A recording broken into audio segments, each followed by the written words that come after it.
Policemen, women of Reddit, what is the most horrifying situation you've been called to? I am not a cop, but the man I work for is a retired police officer. One day that will always stand out to him was when he got a call to go to a house when it sounded like gunshots went off. He came to the scene and entered the house. What he found was a man who he blew his own head off with a 12 gauge. That was horrific to him, but he later found in the house the man's children with holes in their back, as well as the man's wife with a hole in her back. The man killed his family and himself. He was stunned by it. The chief of police gave him the rest of the day off. Obligatory, not me, but my dad was a cop.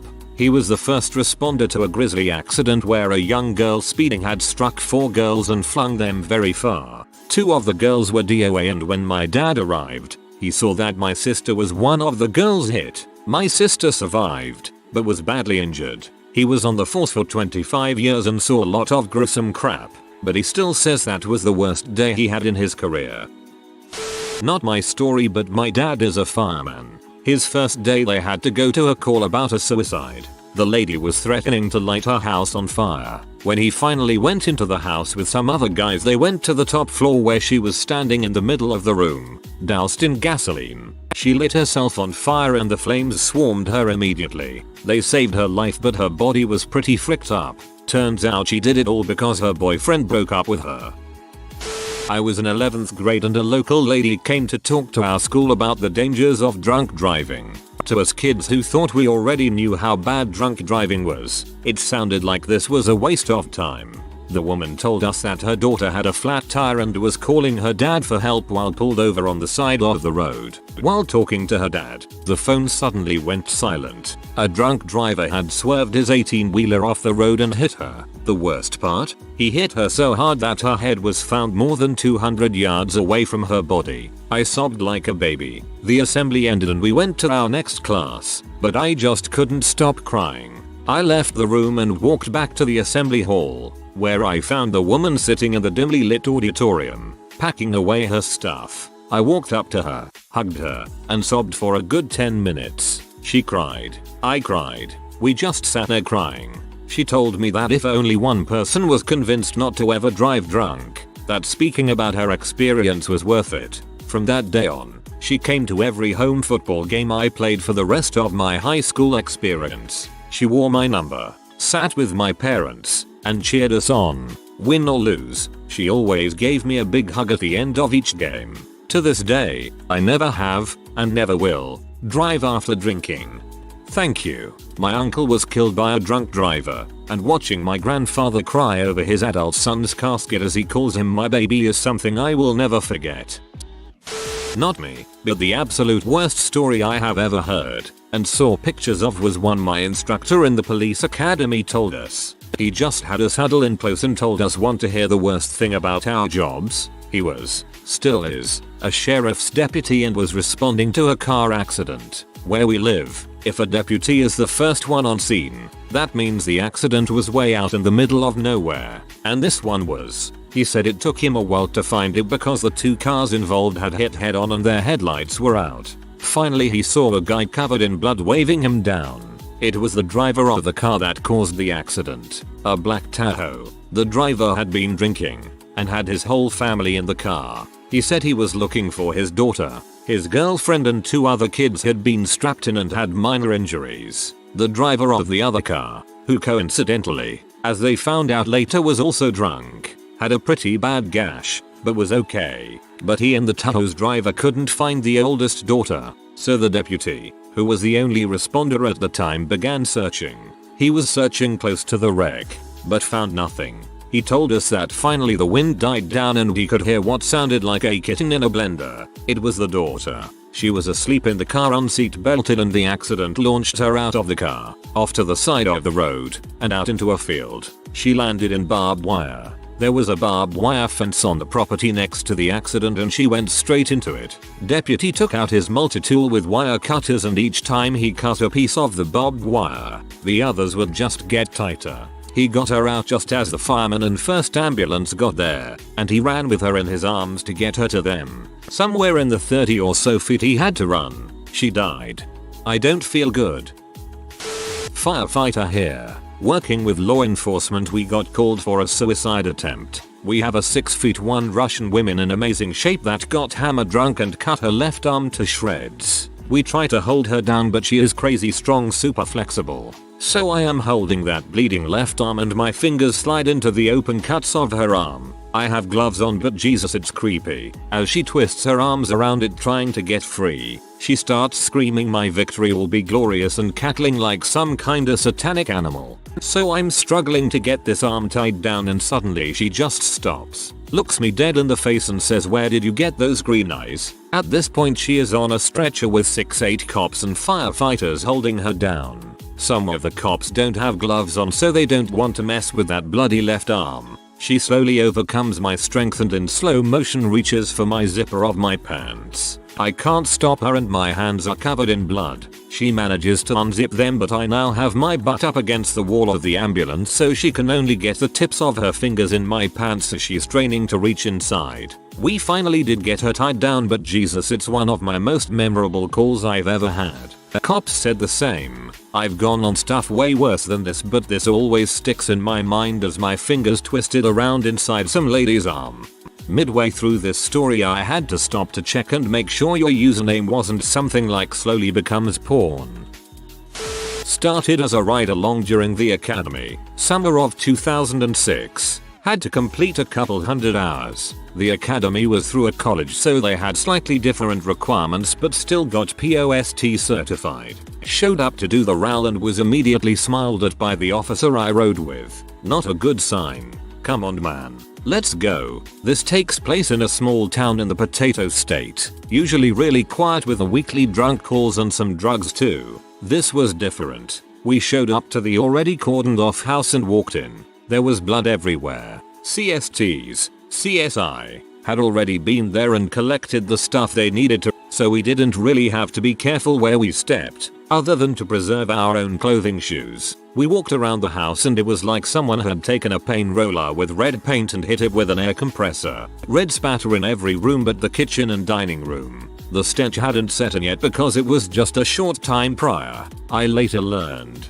We eventually made our way to the basement where the worst scene took place. It truly looked like tomato soup with rice in puddles on the floor and spatter on the wall. What happened? Husband found out the wife had been cheating on him, so he went to his buddy's house and asked to borrow his shotgun. He waited, had breakfast at a local restaurant, then went back home. He knocked on the door and the wife answered. He shot his wife, point blank in the chest. While Quentin Tarantino, SP, has it wrong with all the gore, it's still fairly close when it's point blank. He proceeded up the hallway and killed his kids in their rooms. The cheater confronted him in the hallway and he hit him point blank too. He then went to the basement, turned on the radio and shot himself in the head. I specifically mentioned turned on the radio because it was on softly as we entered the basement. I guess no reason to turn it off, so the CSTs didn't. I can't hear If You're Going Through Heck by Rodney Atkins without memories coming back. TL. DR first murder suicide scene. Won't eat tomato soup or listen to country ever again. Heck of a song for that situation though.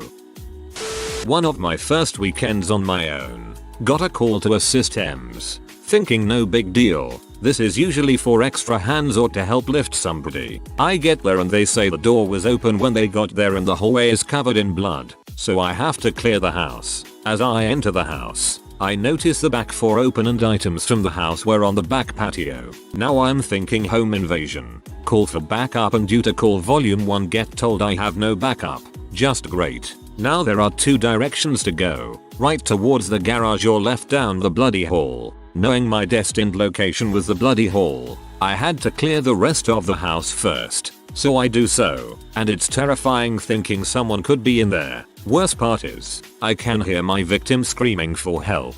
But not a normal scream, like a painful, hot and muffled scream. By the time get to the end I find 2 locked doors. She's behind one of them, which could very well have the suspect as well, and the other I don't hear anything. So I end up kicking both in and only finding her. She was flayed open all over her body, still alive. We got her extracted and she survived. Come to find out this was a house used for migrant workers. 15 people lived in a 3-bedroom house. One of the guys got fired and came to the house looking for the boss but found my victim. He assaulted her with a machete, fled to Honduras directly after committing the act. I'll still never forget the screams or how much blood there was. And all as a rookie, lol. I got a welcome aboard look from my supervisor right afterwards. Not me, but my mom used to be an EMT, and a few years ago she got called to go check on a homeless guy someone thought was dead. They got there and turns out he was fine and awake except for his foot. It was being eaten by maggots, like fully covered in maggots with bones showing through. My dad and 2 uncles were called to pull a body out of a major river where we lived in the middle of winter. It was my grandfather's body. He had jumped off the bridge after losing his job during the recession. My one uncle threw up. The other one was immediately pulled to shore, and my dad tried to keep a straight face to help his brothers. But when we walked through our front door, I saw the biggest tough guy I know sobbing uncontrollably on the floor. They all say they've never felt anything more shocking, horrifying, or traumatizing than pulling their father's bluish purple body out of the river. I remember hearing stories during the recession similar to this, where a father who lost everything killed his family and himself, citing in a note that he did not want his children and wife to go through poverty. It's hearing stories like yours that I understand the injustice men feel about big bankers and politicians getting off easy. My dad is a police officer. One of the stories he told me that has stuck with me was of a husband slitting his wife's throat. He used a bread knife and sawed his way through, in front of their grandchildren. I believe she survived the event but later died in hospital. How painful. I always imagined this being awful. Not me, but back in high school we would have an assembly where officers talk about the dangers of drunk driving, share gruesome images taken of accidents caused by drunk driving, etc. They would always have a Q&A afterwards, and someone would always ask what their worst story was. This officer would always share the same story. Starts out as a typical teen story where someone is drunk and causes an accident. Only this time the officer arrives on scene and finds a girl who's been ejected from the car and was basically cut in half, but somehow still alive. Of course she's scared and in shock, and asks if she's going to be okay, and of course he lies to her knowing that she's going to go at any moment. He sat with her even after she'd faded and waited until paramedics arrived because he knew this girl, and would have to tell his daughter that one of her closest friends had died that night. Not sure about the other students, but that story shook me up every time. It was fire dept rather than police. But here it goes. My dad and one of his best friends were volunteer firefighters in the 90s. My dad still is, 40 plus years active at the age of 63. His station got a run called in for a bad accident. A semi-truck fully loaded with sugar beets had run a red light and absolutely destroyed the Geo Metro that had entered the intersection. At this point in time, the way the call procedure was set up was that there was a designated group of guys who would go to the station to get the actual fire trucks, and the other guys would carry their turnout gear in their own vehicles and go straight to the scene. The intersection this accident occurred at happened to be the closest major intersection to both my house, as well as my dad's friend's house, so they were the first 2 guys on scene. Turned out that the woman who was driving the car that got hit was my dad's friend's mother. He arrived and found his own mom decapitated in what was left of her car. He quit the fire department shortly after that, and policy about going to the station first was revised as well.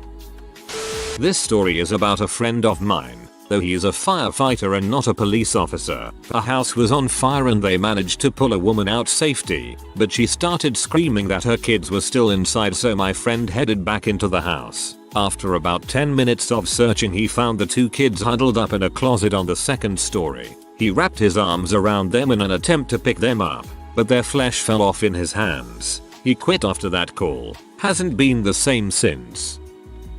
My oldest brother is a deputy sheriff. He went on a suicide call that he described to me as this guy who tried to start a 12 gauge shotgun. He described it as looking like a flower blooming from the neck up, with some teeth you could see. Now that's a creative phrase.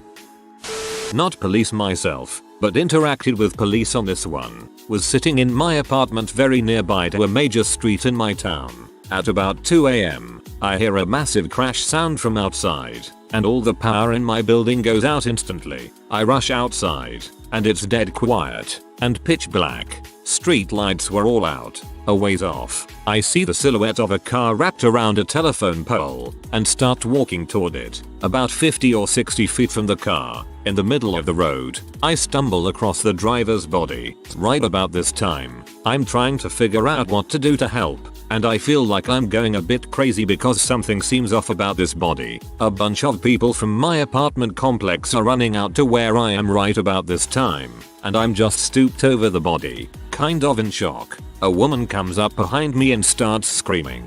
Then someone else starts shouting at me, "Did you check for a pulse? Check for a pulse. Do something." It must have snapped me out of the shock, because as I'm searching for the person's neck, I realize there's no head. That's what was so off about the body. Still stooped, I look down the road a bit, and there's a person gently prodding something round and coconut sized with their foot. Head found. So I stand up and start to walk back to the sidewalk. The person yelling at me to check for a pulse is still raving, and I just take them by the shoulders and say, "There's no pulse, because there's no head." In hindsight, it wasn't very delicate of me to say it that way, so I head back to the sidewalk, and the fire department and cops are pulling up right about this time. Pretty quick response time, since we were very close to both stations. They asked who was first on the scene, and a few people pointed to me. They asked me if I found the body that way, and if I saw or heard anything useful for them. I told them simply that I didn't have anything to add, that they couldn't plainly see for themselves, and asked if I could go back to my apartment. They were kind enough to let me without needing to take a statement or anything.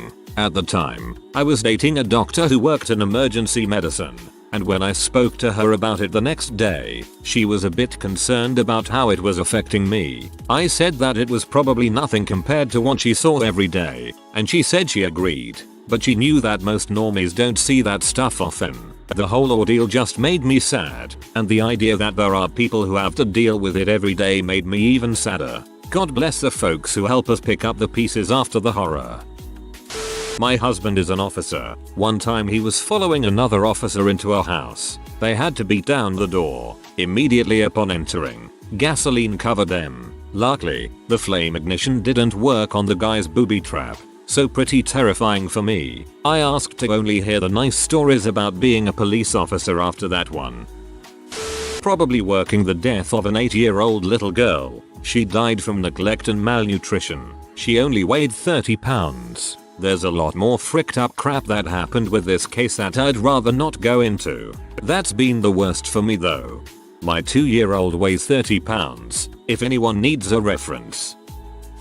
I worked as a crime reporter in NYC car, 2010.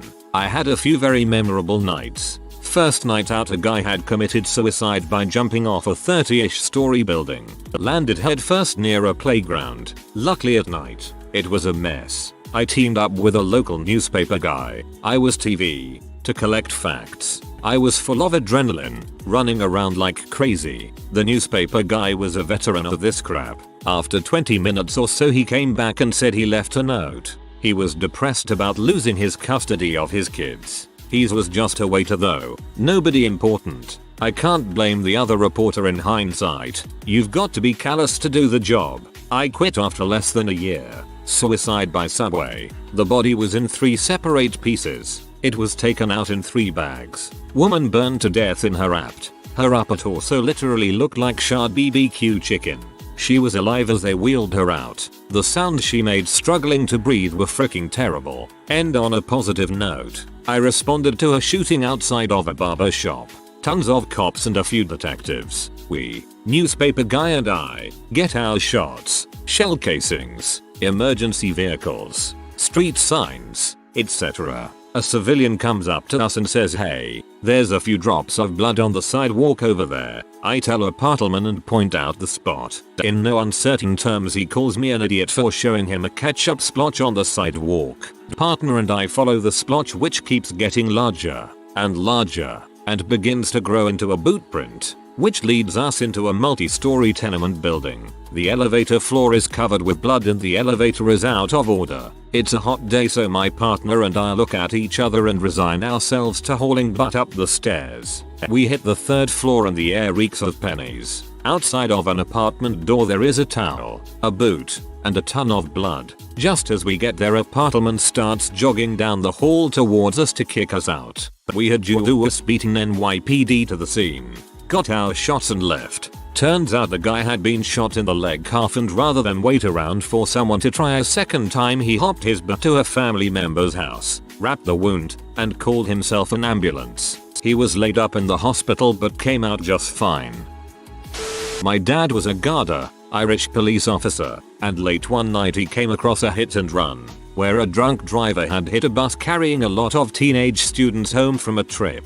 He came across it because they were checking out a creepy pink glow, which turned out to be the headlights that the blood had spilled into. In another instance, he had to sit in an ambulance with a body from a flaming car wreck, and for the hour-long drive he had to look at the bone sticking out of the guy's leg and said it put him off having roast lamb for years. If you are new to the channel, you can subscribe. I publish new videos every day. Until then, check another video.